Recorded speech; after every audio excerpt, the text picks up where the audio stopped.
Today, I'm going to see if I can help out an old childhood landmark of mine.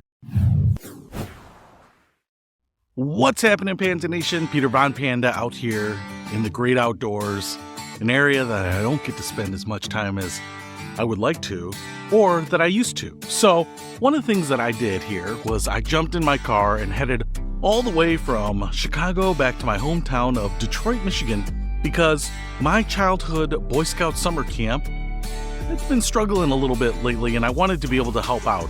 And so I made the 5-hour trek and drove all the way back.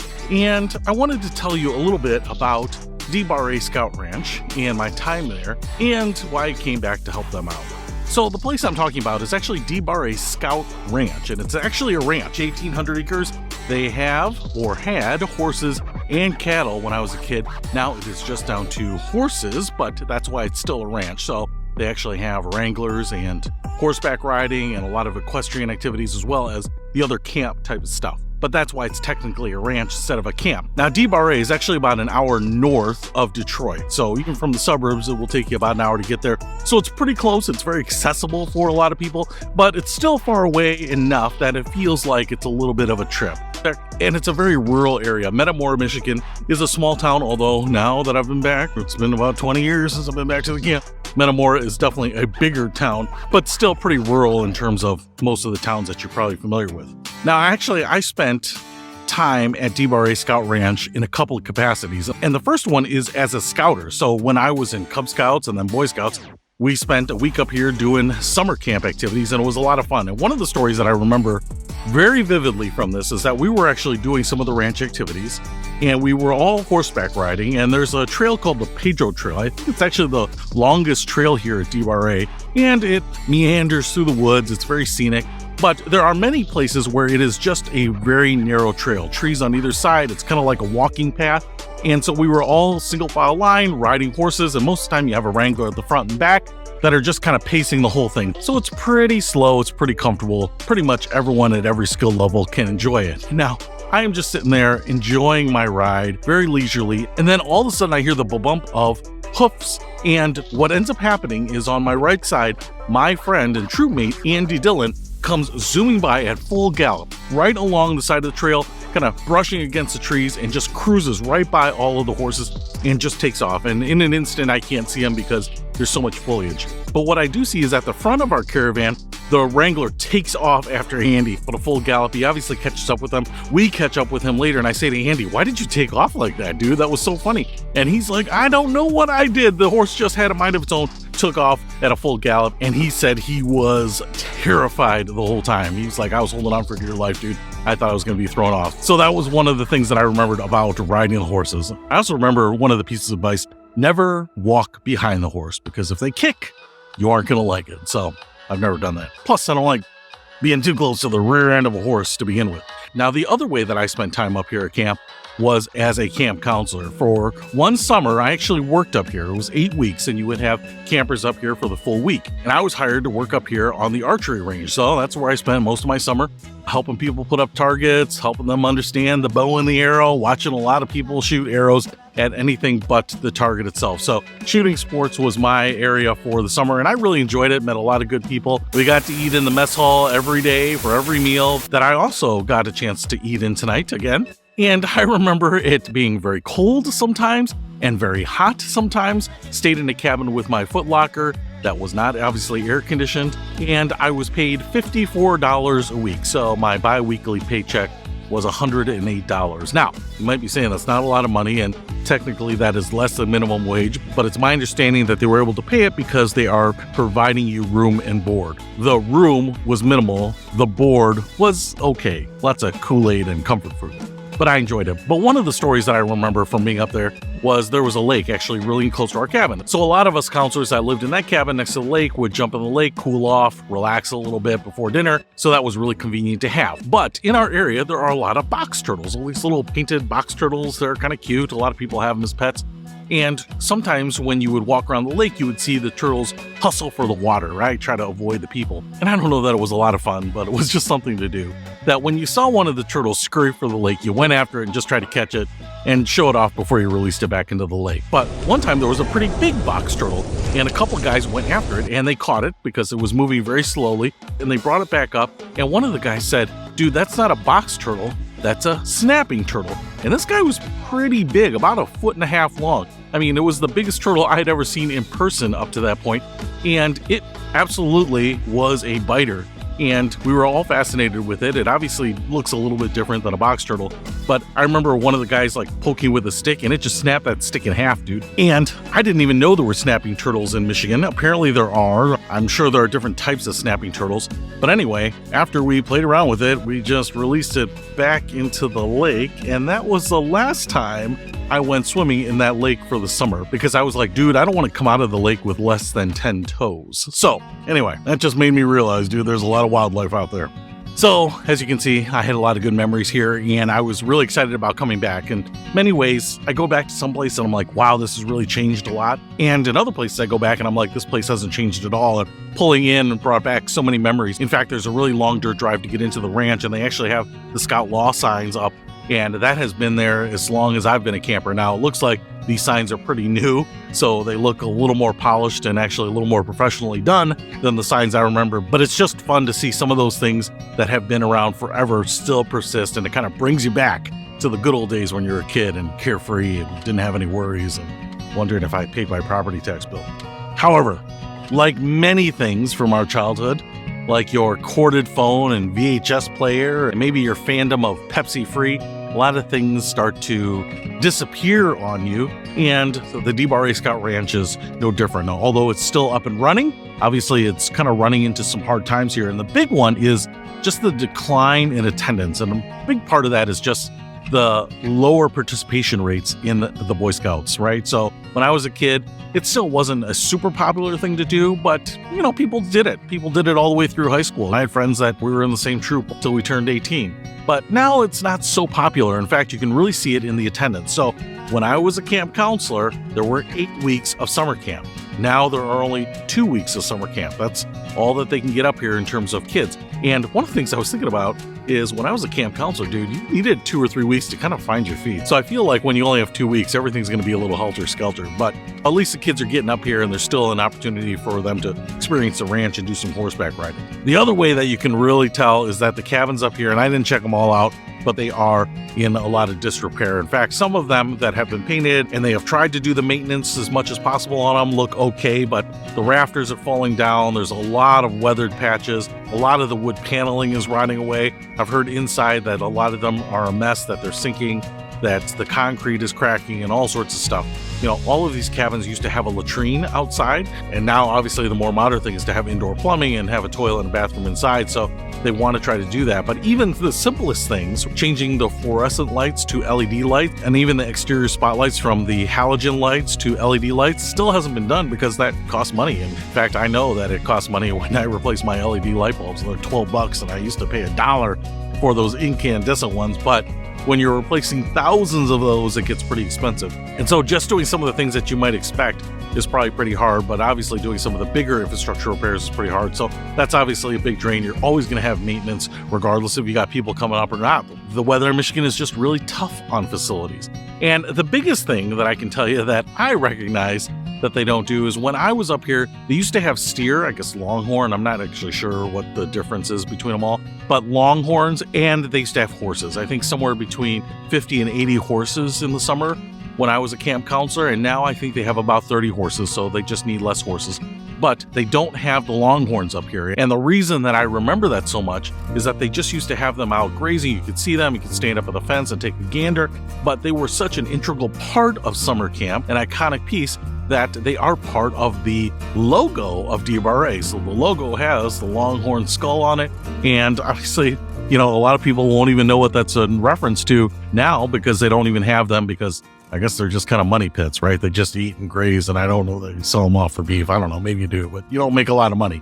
So right now they don't even have those. It's just the horses, and kind of a limited amount of horses too. So the camp has been in decline. Boy Scouts have been in decline. And I know that the camp is struggling a little bit. And I was kind of made aware of this because they have been making a lot of adjustment. And one of the ways they're trying to survive right now is by repurposing some of the buildings. So obviously with a bunch of cabins on the premises and some of the administration buildings and things like this, they don't need as much. So one of the things that I noticed when I arrived was when you get to the parking lot, there's a building right there. And that actually used to be the registration, administration, and trading post. So when you arrived at camp, you would go in there, check in, they would give you a map to where your campsite was, it would tell you what's going on. There was a trading post there so you could buy memorabilia, some foodstuffs, candy, those types of things. And that place was packed. There were maybe half a dozen people working there. It was kind of always busy getting people in, handling requests, telling parents where to go if they wanted to see their kids and all that. And now there just isn't really the need for that. One, the electronic online check-in stuff makes it a lot easier. But then two, the staff is just a fraction of what it used to be. I think they only have 4 or 5 or 6 people up there in terms of full-time staff and a lot of volunteers. But that building actually is now a Scout museum. So while it's not necessarily staffed, they have it filled with stuff that's been donated, so you can go there and see some of the old scouting history, which was kind of fun. I've never seen it before. I've never seen the building gutted and turned into the museum, so I always remembered it as administration building. I totally didn't even know that they made that change. But I get that they have that building and they're trying to repurpose it and use it for something else. The other thing that they do is they invite in other groups. So obviously when I was growing up, this was a Boy Scout ranch. They really only used it for Boy Scouting activities. But obviously with this extra capacity, they're opening it up to other youth groups and church groups and things like this. In fact, they actually still do the Pedro Trail horseback riding route. And actually, one of the people told me about the deal that they have. It's actually like $20 to do the trail if you have your own horse, but it's $50 if you want DBRA to provide you a horse. And someone was telling me that that's actually a really great deal. $50 to have the horse for the full day is actually a really great rental rate, because most places will charge you $100 to rent a horse for half a day or a full day. So you're getting it at half price, and you're getting to see the whole camp, tour the whole camp, ride around on the longest trail, most scenic trail that they have here. So if you're actually looking for a good money hack and entertaining activity in the outdoors, then check that one out. The other thing that they are doing is that they are part of something called mitten events. And so Michigan is like a mitten, like a hand, and there's some sort of company that kind of finds some out of the way places, some of the places that are a little more unique, some of the places that wouldn't be open otherwise to other activities, and they will do events here. So they're actually having a wedding here next weekend, I think, actually in the mess hall, which is kind of interesting. So if you really want kind of a down and dirty, rustic event, this is definitely the place to have it. You definitely don't want to be one of those people that's overly fussy about all the fixtures and leaky faucets and all that. But I definitely can see how people can enjoy that, because it's really beautiful out here. There's some really great terrain and some really nice scenery, and obviously a bunch of lakes as well. So they are participating in that, and that's really to bring in some extra money as well. The other thing they're doing is they are starting to lease out some land, and I think it's about half of the ranch at this point. Now, it's kind of my understanding that when they did have the longhorns here, they would actually farm a lot of this land themselves to create enough hay to feed the other animals through the winter.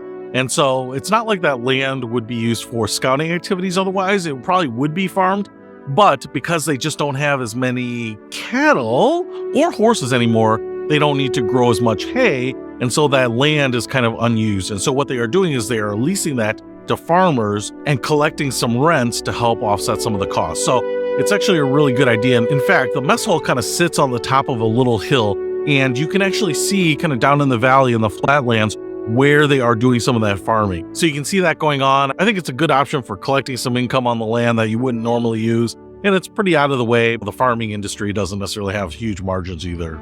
But knowing all this and knowing that I had really good times up here, one of the things that I wanted to do was help out, and, obviously you could send in money or, recruit some kids to come up to summer camp up here. But one of the things that they had, and was kind of good for me too, was a fun little evening called like the Steak and Shakedown. And basically this is the 3rd year they've done it.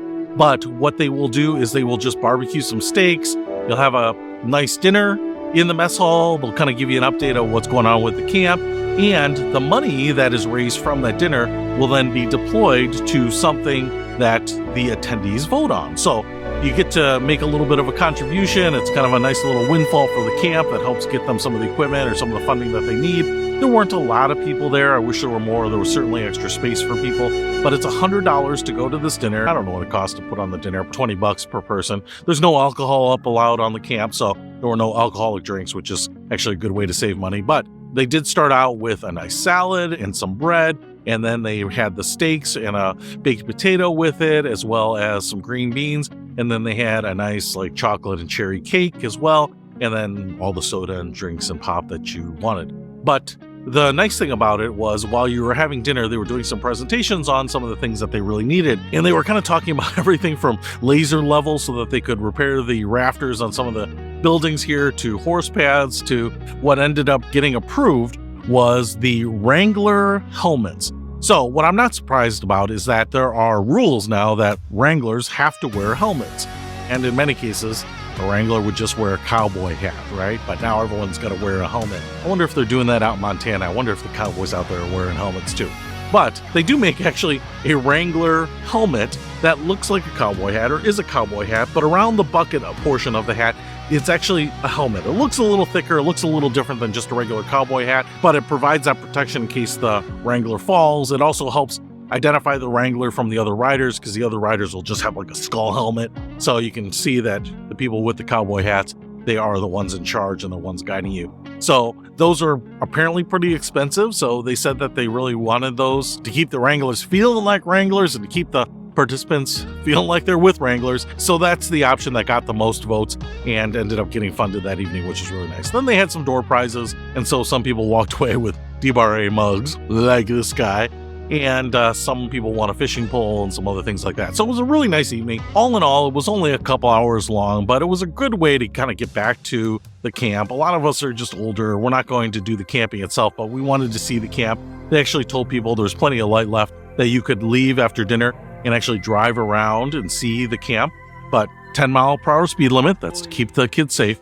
But they actually said that the good thing about that particular weekend was that every cabin campsite, not every campsite, but every cabin campsite was booked for the weekend. So that was really good that troops were up there taking advantage of the nice weather here and getting a little camping in, and not necessarily having to pitch tents, but just being out there and enjoying it and doing a little canoeing and whatnot. So obviously something like that helps them a little bit, but we're only talking a few $1,000s. So it's obviously not going to change the fortunes of the camp. It's obviously not going to bring in the participants that they need in the long term. But what I hope is that the camp starts to find stability. I hope a lot of the people that enjoyed a lot of the childhood experiences there, like I did, and even as a counselor, would, be able to come back to something like this. It's kind of an easy way to actually have a good time yourself, relive those memories over the course of a few hours, get an update on a camp that's close to people, see what people are doing, see how it's changed, see how it has stayed the same. And hopefully the camp finds its stability. And hopefully as you just get more of the alumni and the current participants